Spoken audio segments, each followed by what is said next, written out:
saat salam, setelah salam, dan doa ketika khutbah Jumat, apakah angkat tangan atau tidak? Baik. Yang pertama, doa dalam salat yang dikabulkan ada 4 keadaan. Ada 4 keadaan dan dalilnya sahih. Yang pertama saat berdiri, hadisnya qudsi bahkan. Saat berdiri. Ini jangan main-main dengan ini. Ini yang paling hebat ya. Hadisnya qudsi. Saya percepat saja. An Abi Hurairah radhiyallahu anhu qala. Dari Abu Hurairah semoga Allah meridai kepadanya, beliau menyampaikan. Perhatikan, saya langsung kepada matan hadisnya. Idza qala al-'abdu ya, qussimatis shalah baini wa baina 'abdi. Kata Allah, kata Rasulullah, qala Allah azza wa jalla, Allah berfirman dalam hadis qudsi, qussimatis shalah atau qassamtu shalah baini wa baina 'abdi. Saya bagi dalam salat hak dan kewajiban antara aku dengan hambaku. Idza qala al-'abdu, kalau hambaku membaca dalam salatnya alhamdulillahi rabbil alamin, qala Allah azza wa jalla, dijawab oleh Allah, hamadani 'abdi, hambaku sedang memujiku. Wa idza qala al-'abdu ar-rahmanir rahim, kalau hamba kemudian berkata ar-rahmanir rahim, qala Allah azza wa jalla athna 'alayya 'abdi, Allah langsung menjawab, hambaku sedang menyanjungku. Wa idza qala al-'abdu maliki yaumiddin, kalau hambaku berkata maliki yaumiddin, qala Allah azza wa jalla majjadani 'abdi, Allah langsung merespon, hambaku sedang mengagungkanku. Perhatikan betul kalimatnya. Kalimat yang pertama ini, kata para ulama, memberikan kesan, kalau kita sedang baca Al-Fatihah dalam sholat, sedang berdiri, rasakan kita sedang berdialog dengan Allah, bukan bacaan biasa. Karena itu turun hadis di Muslim nomor 97, yang di Arba'in nomor kedua posisinya. Ada ihsan, masjidnya al-ihsan. An ta'budallaha ka'annaka tarahu, fa illam takun tarahu fa innahu. Jadi kalau kita sedang beribadah kepada Allah, rasakan seakan-akan bersama Allah, berdialog. Kalau kita tak mampu menatapnya, yakinkan saat beribadah Allah mengawasi kita. Itu ada jawaban. Yang paling hebat, perhatikan. Wa idza qala al-'abdu, ini poinnya.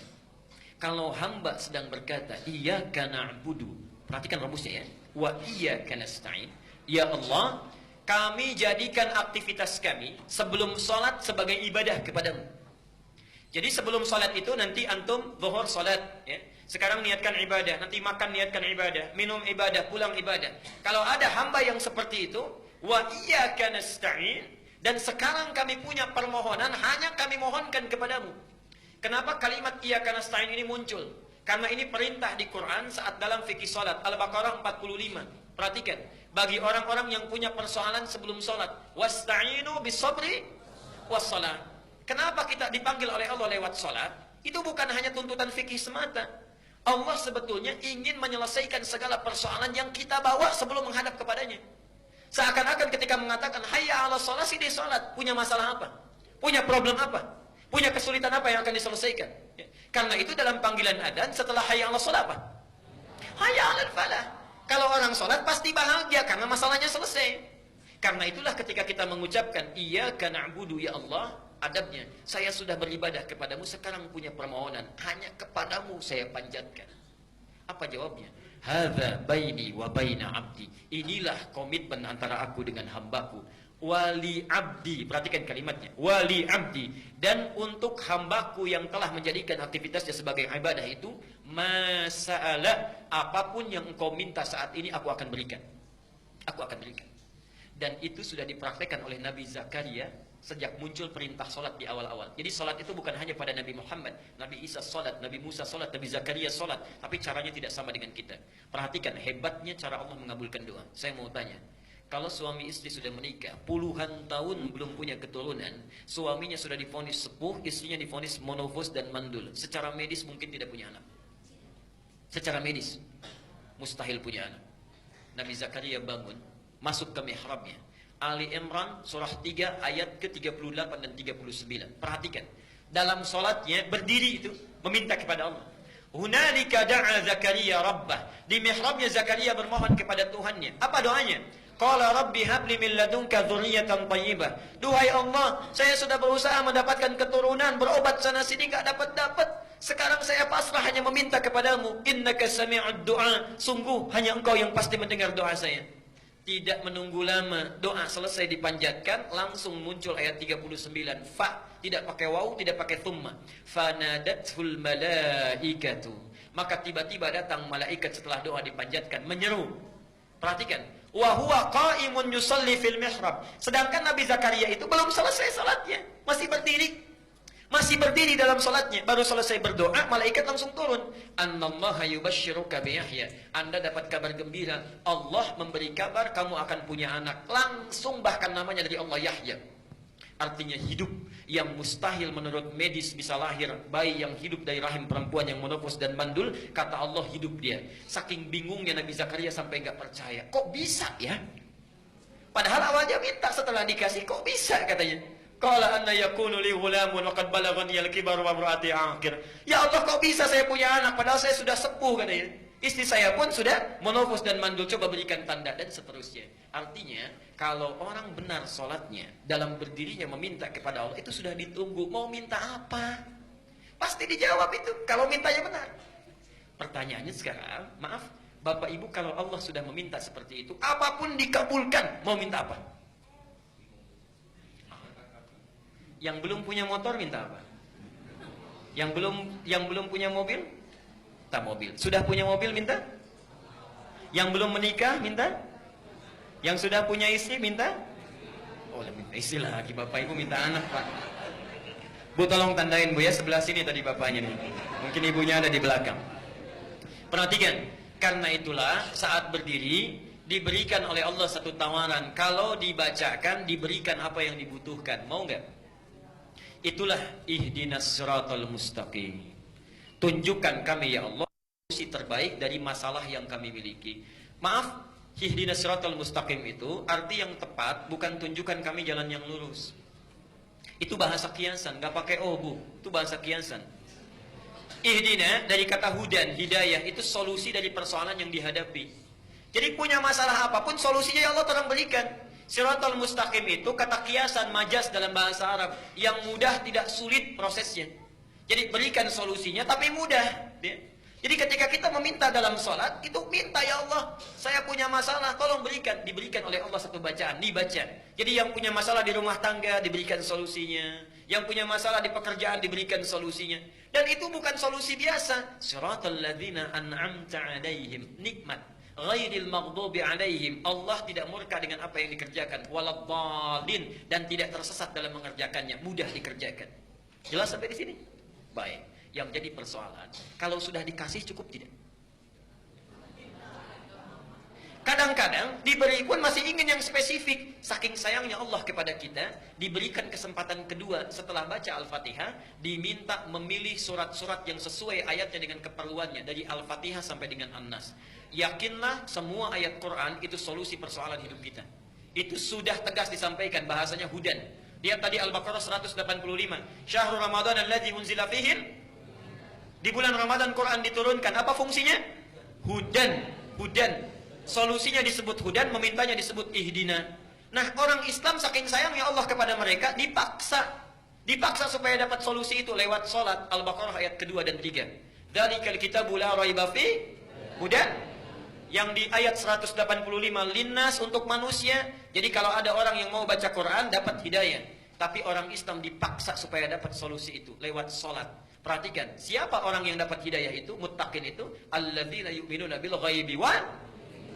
Jadi sholat itu sebetulnya supaya memudahkan Allah menyelesaikan persoalan kita. Silahkan pilih kalau ingin spesifik dari Al-Fatihah sampai dengan An-Nas. Ada ayatnya sesuai dengan keperluan kita. Misal, mohon maaf, yang punya persoalan rumah tangga, An-Nisa 34 misalnya sampai dengan 36. Ustadz suami marah-marah terus, ayat 19-nya. Ustadz istri saya cerewet, gak mau nurut pada yang baik-baik, ayat 34-nya. Jadi ketika tahajud pisah kamar itu, suaminya baca 34, istrinya 19 terus itu ya. Begitu, subhanallah. Anak-anak gak bisa bagaimana mengarahkan supaya soleh. Lihat Luqman 13, ayat 13 sampai 19. Ustadz kalau anaknya banyak bagaimana? Yusuf pindah. Ustadz pekerjaannya susah saya ini, bagaimana supaya dimudahkan? Al-Isra ayat 79 sampai 82. Ustadz mudah tapi datang lagi banyak. Al-Insyirah, semuanya ada di situ. Tinggal kita bacakan. Masalahnya nggak hafal. Jadi dari subuh sampai isya yang dibaca itu lagi. An-Nas lagi. Pantas mimpinya ketemu jin terus, itu yang dibaca. Yang jadi persoalannya. Jadi pertama saat berdiri itu caranya. Jadi kalau ibu bertanya atau bapak bertanya dari kertas tadi, artinya siap menghafalkan ayat Quran. Hadir malam Jumat nanti kita berikan gambarannya. Yang kedua saat ruku, Tapi dalam ruku nggak boleh baca ayat Quran, ya. Cukup mintakan. Baca doa yang sunnah dulu, bisa pilih banyak doanya. Subhanakallahumma bihamdika Allahumma ighfirli, atau subhana rabbiyal azim, atau subhana rabbiyal azim wa bihamdi, dan sebagainya banyak. Silakan setelah itu mintakan dalam hati kita, atau membaca doa yang seperti Nabi contohkan. Silakan buka buku sifat salat Nabi, banyak di situ doanya, ya. Yang karya Ibnu Qayyim Al-Jauziyah, yang karya Syekh Muhammad Nasiruddin Al-Albani, yang karya Syekh Sya'rawi, banyak buku sifat salat Nabi, ada penuntun di situ. Yang ketiga, saat sujud, ini yang paling utama. Perhatikan hadis Ibnu Abbas. Innama aqrabul 'abdi min rabbih wa huwa sajidun fa'aktsirud du'a. Tidak ada keadaan paling dekat antara hamba dengan Tuhannya kecuali saat sujud. Karena itu perbanyak doa saat sujud. Bukan hanya sujud yang terakhir, tapi dalam setiap sujud. Ya. Kenapa disebutkan sujud yang terakhir? Ini sebetulnya ada pesan penting di situ. Maaf, sekaligus saya sempurnakan.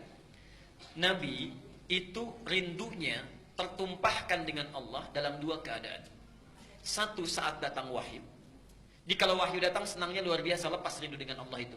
Pernah wahyu tidak turun 6 bulan berturut-turut. Sampai bingung luar biasa, gelisah.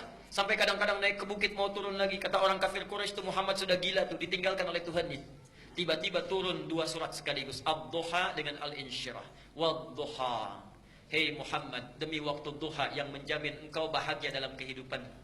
Wal-laili idza saja, ataupun saat keadaanmu seperti gelap gulita, seperti malam yang dikelilingi oleh kegelapan.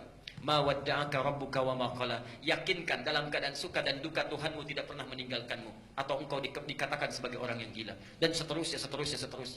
Turun wahyu, senang lagi Nabi. Atau yang kedua, saat sedang sholat. Di saat sholat itu subhanallah, sudah rindunya dengan Allah itu tertumpahkan saat itu. Karena itu Nabi, jangankan yang wajib, yang sunnah itu kakinya bisa sampai bengkak-bengkak. Saking nikmatnya melakukan pertemuan dengan Allah, saking nikmatnya. Pernah dengar hadis Nabi saat tahajud kakinya sampai bengkak? Itu baru rakaat pertama, Bu. Rakaat pertama, Aisyah sampai nangis-nangis itu melihat itu, ya. Rakaat pertama, padahal yang dibaca Pak cuma 3 surat itu. Al-Baqarah, Ali Imran, An-Nisa. Itu Rasulullah. Subhanallah. Sunnahnya itu salat kusufnya juga banyak. Saya pernah di satu tempat itu saat salat gerhana, salat kusuf. Sebelum dimulai salat, saya maju ke depan, saya sampaikan, Bapak dan Ibu sekalian, apakah kita akan sholat sesuai sunnah Nabi atau mirip-mirip Nabi? Kompak. Sesuai sunnah Nabi, Pak. Baik, saya bilang. Saya teruskan lagi. Kalau sesuai sunnah Nabi, karena sholat kusuf itu 2 rukuk 2 sujud, akan 4 kali baca surat, maka insya Allah surat pertama saya baca Al-Baqarah, kedua Ali Imran, ketiga An-Nisa, keempat Al-Maidah. Mirip-mirip sunnah Nabi, Pak. Udah lain tuh, ya. Itu Nabi. Jadi jangankan yang wajib, yang sunnahnya pun dikerjakan dengan luar biasa. Subhanallah. Para ibu sekalian, apa yang terjadi? Karena itulah dalam sujud yang terakhirnya, kenapa lebih panjang? Karena sulit lagi menantikan pertemuan dengan Allah, walaupun waktu yang ditunggu cukup singkat. Kalau orang sedang dirundung cinta, rindunya luar biasa, menunggu 5 menit saja bagaikan 5 hari. Karena itulah di sujud yang terakhir itu panjang. Kalau orang khusyuk sholatnya, merasakan kenikmatan dengan Allah, itu subhanallah, setiap sujud itu walaupun yang dibaca cuma 1 kalimat, panjangnya luar biasa. Lama mau bangkitnya karena merasakan kenikmatan dengan Allah. Jadi kalau antum terbalik keadaannya, sujud terakhir justru ingin cepat-cepat misalnya, nah berarti ada kekurang khusyuan di situ yang dirasakan dalam hal yang tidak wajar. Yang terakhir, sesaat sebelum salam. Sesaat sebelum salam, ya. Jadi nanti ada banyak doanya. Allahumma hasibni hisaban yasira, atau Allahumma ij'al fi lisani nura, wa fi qalbi nura, wa fi aini nura, dan sebagainya. Silahkan pilih di antara 4 keadaan itu. Kalau yang saat berdiri belum terpanjatkan, minta saat rukuk. Saat rukuk belum terpanjatkan, minta saat sujud. Saat sujud belum dimintakan, minta sebelum salam. Kalau 4 kali diberi kesempatan belum meminta juga, berapa kali mesti diberikan kesempatannya? Saya kira waktu kita sudah habis, ini mau selesai. Barangkali masih ada beberapa pertanyaan yang belum dibacakan. Insya Allah nanti lain